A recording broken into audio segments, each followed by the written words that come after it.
Le voy a dar la bienvenida a un invitado que tenemos con nosotros a esta hora, argentino, no está Sebastián Nora, que le fascinan los argentinos y está obsesionado con todo lo que pasa en el sur del continente, pero que va a estar hoy aquí en Bogotá y va a estar presente en el Movistar Arena. Pero va a estar presente porque mucha gente, muchos creyentes van a ver lo que tiene que decir, porque es orador y conferencista. Es mejor conocido como el pastor de los jóvenes y viene desde Argentina. Es Dante Gebel y le damos la bienvenida. Señor Gebel, bienvenido. ¿Cómo le digo? Pastor, Daniel, señor Gebel, ¿cómo lo llaman normalmente? Hola Camila, buenos días. Me llaman normalmente Dante. Normalmente Dante. Porque soy Dante en realidad. Y no me llames pastor, sino simplemente Dante, que para mí funciona bien mi nombre. Pues qué maravilla que esté con nosotros hoy aquí en Mañanas Blue, y la razón por la cual viene usted a Bogotá y va a estar presente en el Movistar Arena es cuál específicamente y cuánta gente se espera que vaya a verlo o lo que le han dicho los organizadores del evento. Bueno, creemos que vamos a tener un lleno total del Movistar Arena por cómo se han disparado los boletos, la cantidad de boletos que se han vendido, que ha sido realmente una recepción maravillosa, magnífica. Es una conferencia que hemos llevado a distintas partes del mundo. He estado ya en Panamá, en Costa Rica, República Dominicana, en Ecuador, Chile, Paraguay, y bueno, no podía ser la excepción, obviamente, Colombia. Esta noche en Bogotá es una conferencia maravillosa. Claro, no soy objetivo porque soy el que la da, obviamente, pero sí de mucha risa, de muchas lágrimas, de muchos sentimientos encontrados. Es además una suerte de stand-up donde yo hablo de la vida, de las cosas que dejamos atrás, de las cosas que vienen por delante, de la eternidad, de la vida. No es para religioso, no es para creyente, va todo tipo de gente, los que no creen en Dios, católicos, protestantes, todo el mundo. Así que es una conferencia para toda la familia absolutamente extraordinaria. Señor Dante, ¿por qué los jóvenes tienen que seguir siendo fieles a la religión cuando la sociedad ha evolucionado y la misma tal vez se ha quedado apegada a sus valores? Retrógrados, por cierto. No, los jóvenes no tienen que seguir firmes a ninguna religión, ni los jóvenes ni los adultos. La religión es el opio de los pueblos. Los jóvenes tienen que seguir fieles a Dios. La religión de por sí siempre termina erosionando a la gente, aburre, cansa, esmerila el carácter. Yo pienso que tienen que ser fieles a Dios por sobre todas las cosas. La religión es espantosa, en todos los órdenes, ¿eh? Bueno, pero uno de los elementos esenciales de las religiones es precisamente un Dios politeísta o moniteísta, una vida después de la vida, pero siguiendo los cánones éticos y morales de ese Dios y que prescribe ese Dios. Entonces, ¿cómo poder entender, señor Dante, una religión, o más bien, un movimiento que apunta a Dios sin religión? Perfectamente, porque hay una dicotomía, nada tiene que ver una cosa con la otra. El hombre inventó la religión, el hombre inventó las normas, las leyes, las formas y puso los estereotipos o los caminos para llegar a Dios. Dios lo único que dijo es: vengan a mí directamente a través de Cristo, no necesitan la religión. Después el catolicismo hizo lo suyo, el protestantismo hizo lo suyo, cada religión trató de buscar su forma, sus maneras. Creo que cuando uno se acerca a Dios directamente ni siquiera pasa por la estación de la religión. Ahora, puedo hacer un juicio de valores de la religión, por qué lo hacen, por el politeísmo, por lo que sea. Yo me acerco a Dios absolutamente fuera de la religión, y eso es lo maravilloso. Estoy hablando del Dios cuando el avión empieza a moverse demasiado y parece que se va a pique y todo dice: ¡ay, Dios mío! No van a buscar al cura, ni al pastor, ni al rabino. Es la llegada directa a Dios, ¿no? Cuando uno está entre las paredes de un hospital y dice: necesito a Dios en este momento de crisis física. Obviamente claro, no necesita que intervenga la religión. Yo pienso que la religión ha hecho mal, insisto, a los pueblos porque ha de alguna forma puesto una suerte de complicación para llegar a Dios. Pero ¿acaso, pregunto, Dios no es también un invento del hombre? Absolutamente no, el hombre es un invento de Dios. Para los creyentes, para los creyentes, para los que somos creyentes. No, para cualquiera, porque es imposible pensar, es un insulto a la inteligencia pensar que yo pude haber nacido del choque de dos átomos. O sea, hasta los científicos han llegado a la conclusión de que es imposible concebir los planetas orbitando como están, los océanos en sus cauces, por una cuestión simplemente de evolución. Es una locura. Hasta quien creó la evolución terminó dándose cuenta antes de morir que era una utopía, una falacia pensar así. Señor Dante, ya que usted llega aquí a Colombia y va a tener esa conferencia hoy, es conocido como el pastor de los jóvenes, yo no sé si usted sepa que nosotros estamos esta semana en Colombia cerrando inscripciones para las elecciones locales, regionales en octubre, en donde vamos a elegir alcaldes, gobernadores, concejales, diputados, es decir, una elección muy importante que se va a dar en octubre, y un fenómeno que vemos constantemente en Colombia es ese maridaje entre religión y política, pero sobre todo ese maridaje entre religión y política de aquellos pastores cristianos, y cómo los partidos políticos se pelean constantemente el apoyo de estos pastores cristianos porque saben que su gente pues va a votar obedeciendo lo que diga el pastor.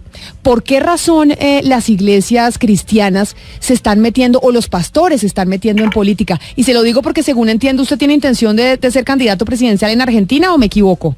No, respecto a tu última pregunta, en República Dominicana, un colega tuyo, Camila, me preguntó si yo no descartaba la posibilidad de una candidatura, y dije que hace una década hubiese sido totalmente una negativa. Hoy, a la falta de referentes, al ver a la Argentina tan acéfala en cuanto a líderes, dije, no descarto la posibilidad. Esa fue mi respuesta, y de allí que después el título en letra de molde fue: quiero ser candidato a la presidencia. O sea, no lo descarto, no ha cambiado mi tesitura, pero no es que esté en una carrera. Respecto a lo primero, que me preguntabas por qué los políticos buscan a los pastores. Bueno, porque la política es inherente a todos los ciudadanos, todos hacemos políticas. Claro, pero digamos que una de las cosas que maravillosas desde Occidente, por lo menos así lo considero yo, a diferencia de Medio Oriente, es que los romanos, desde la época de los romanos, logramos separar muy bien la religión del Estado. Y acá, por lo menos, por eso le digo, aquí en Colombia, vemos como partidos políticos cristianos, que son iglesias cristianas, que se meten en la política, que hacen partidos políticos. Pero acá te la tengo que dividir las preguntas en dos, para que no se arme una mezcla. Te voy a dividir las preguntas en dos partes. La primera es, ¿por qué?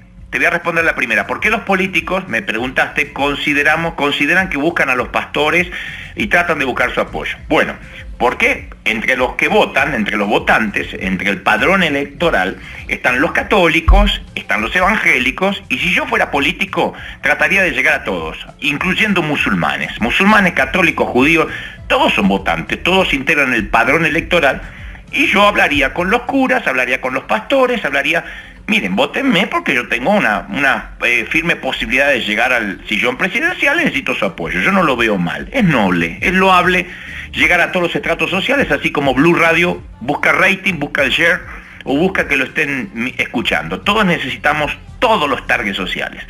Eso es noble. ¿Por qué buscan pastores? Me parece perfecto, porque claro, lógicamente hay pastores aquí en Colombia que tienen 50.000 miembros en sus iglesias. ¿Cómo los vamos a obviar a esa gente si terminan siendo los que meten los votos en las urnas?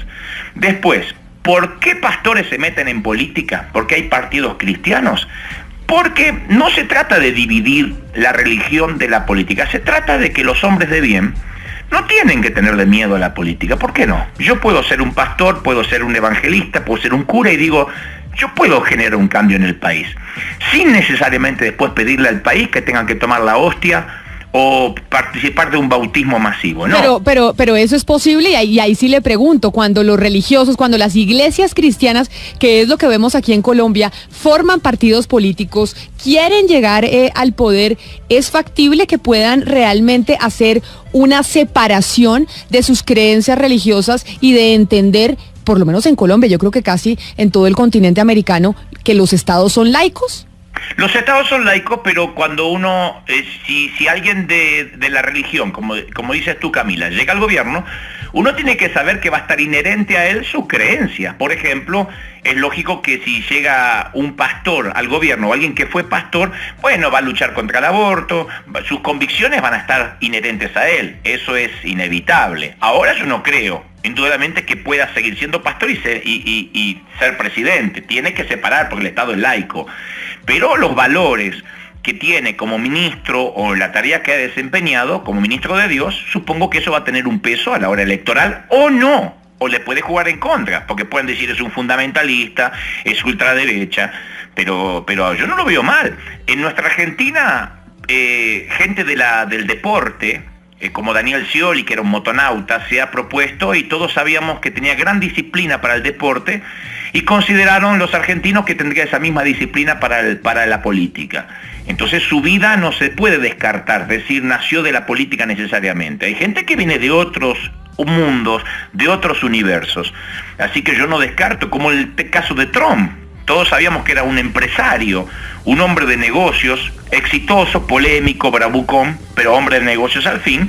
Y ese es el background, esa es la historia de vida de él, que de alguna u otra manera va a incidir después a la hora que esté en la política. Entonces, sí, yo no pienso que un pastor que se postula le juega en contra que haya sido pastor. Al contrario, tal vez esos sean los valores que necesita, en este caso, Colombia.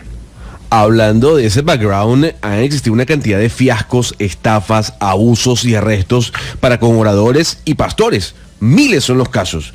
¿Por qué seguir creyendo en personas que de alguna u otra forma se aprovechan de los creyentes que los siguen? No te voy a aceptar la generalización. No te la voy a aceptar porque eso linda hasta con la discriminación. Yo no puedo decir que todos los pastores, que todos los curas son pedófilos. Estamos llenos de curas pedófilos y que todos son abusadores de niños. No. Por una minoría, aunque sea inmensa, yo no puedo pensar que todos los ministros católicos estén queriendo abusar de niños y pervertirlos. A ver, señor Dante, yo no dije que todos, dije miles. La pregunta es... pero eso es una minoría, esos miles no son todos. Pero la pregunta es cómo hacer que las personas... Mira, yo te voy a decir una cosa, hay miles de periodistas corruptos vendidos al gobierno de turno. Hay miles de periodistas que hacen preguntas totalmente insidiosas porque le pagan, le dan un sobre y bajan línea editorial cuando van a preguntar. ¿Tengo que pensar que tú eres igual o tengo que creer en el periodismo independiente? Con más razón le estoy dando la posibilidad de que usted responda por qué la gente debe seguir creyendo en los pastores. Porque hay pastores muy buenos, hombres de Dios que son muy centrados en Dios, como los curas, como los periodistas. Yo no puedo pensar que los periodistas son todos corruptos por una manga de sinvergüenzas que se vendió al gobierno de turno o al narcotráfico. Tampoco puedo pensar que porque hay unos pastores que han dilapidado su oficio, todos son iguales. Yo creo en la gente de bien. Yo quiero seguir creyendo, darme el beneficio de la duda y no generalizar por unos pocos malos. Si no, no tenemos futuro. Fíjate lo que es la política. Yo te puedo hablar de Argentina, nunca voy a hablar de Colombia porque tengo que respetar que soy un extranjero. Pero Argentina ha vivido los peores políticos de la historia y sin embargo seguimos votando con esperanza, pensando que se va a levantar alguien diferente. Pero cuando pensamos en los Menem, pensamos en los Kirchner, pensamos en ni hablar del gobierno de facto, ¿no? De los gobiernos militares, uno le dan ganas de decir no voto más a nadie. Claro. Pero esa generalización hace que perdamos la esperanza. Señor Dante, usted dice hay lleno total esta noche en Bogotá, en el Movistar Arena. ¿Qué es lo que la gente va a ir a escuchar? Es decir, ¿por qué hay que ir a oírlo y escucharlo a usted? En mi caso, porque yo traigo un mensaje de esperanza, un mensaje que no linda con la religión, un mensaje donde yo me río mucho de nosotros mismos, de mí mismo. Hablo de la autenticidad, que creo que es lo que la juventud en cualquier parte de la región latinoamericana está esperando, autenticidad. Y eso no socava la autoridad de ninguna manera. Ser auténtico, quitarnos las caretas. También hablo algo de política. Creo que la conferencia nos hace reflexionar mucho respecto a recuperar esa autenticidad del corazón, a poder decir lo que sentimos, no con la licencia de ser groseros ni invadir los derechos de otros, ¿no? Donde terminan mis derechos empiezan los del prójimo. Pero sí ser auténticos, y en eso gira la conferencia, con mucho humor, por supuesto, es una suerte de stand-up, yo me río mucho, nos reímos, lloramos.